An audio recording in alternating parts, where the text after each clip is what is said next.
খাদিজা রাদিয়াল্লাহু তাআলা আনহা নবী সাল্লাল্লাহু আলাইহি ওয়াসাল্লামের উরুর উপর শুয়ে আছে, শুয়ে কান্না করতেছে।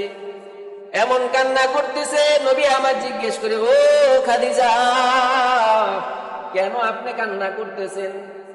খাদিজা ডাক দিয়া নবীকে বলতেছে, ও গো নবী আমার,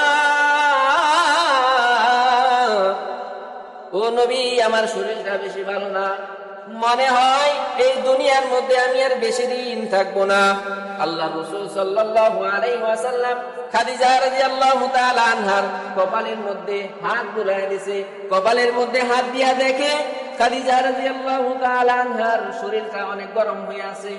নবী আমার ডাক দিয়া বলে, ও খাদিজা, কেন আপনি কাঁদেন?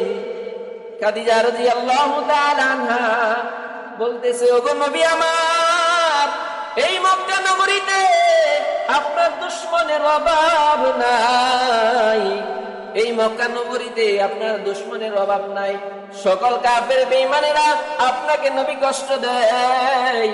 ও নবী আমার, আমি যদি দুনিয়া ছেড়ে চলে যাই, আমি যদি দুনিয়া ছেড়ে চলে যাই, ও নবী, ওই কাফের বেঈমানেরা আপনার দুশমনেরা যখন কষ্ট দিবে, আমি খাদিজা তা কি করে সহ্য করব? সুবহানাল্লাহ।